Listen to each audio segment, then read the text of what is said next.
ಬಹುಭಾಷಾ ನಟ ಕೋಟಾ ಶ್ರೀನಿವಾಸರಾವ್ ನಿಧನ. ಅನಾರೋಗ್ಯ ಹಿನ್ನೆಲೆ ಇಂದು ಮುಂಜಾನೆ ವಿಧಿವಶ. ನಟ ನಟಿಯರು ಸೇರಿದಂತೆ ಗಣ್ಯರಿಂದ ಸಂತಾಪ.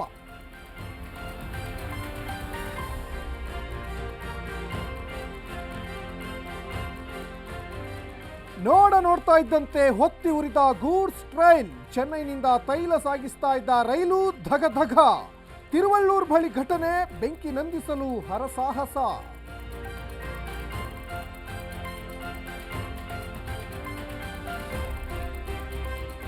ಬೆಂಗಳೂರು ಮೈಸೂರು ಹೆದ್ದಾರಿಯಲ್ಲಿ ಅಪಘಾತ.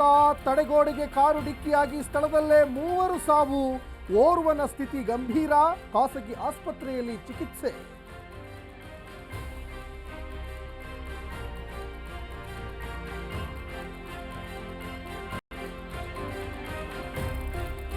ಡಿಕೆ ಶಿವಕುಮಾರ್ ಮತ್ತೆ ದೆಹಲಿ ಪ್ರವಾಸ.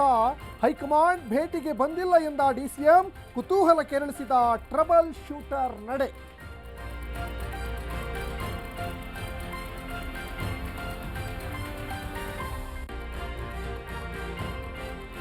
ಬಿಜೆಪಿಯಲ್ಲೂ ಅಧ್ಯಕ್ಷರ ಬದಲಾವಣೆ ಕಿಚ್ಚು. ವರಿಷ್ಠರ ಭೇಟಿಯಾಗಿ ಬಿವೈ ವಿಜಯೇಂದ್ರ ವಾಪಸ್. ನಗುಮೊಗದಿಂದಲೇ ದೆಹಲಿಯಿಂದ ಬಿವೈ ವಿಜಯೇಂದ್ರ ವಾಪಸ್.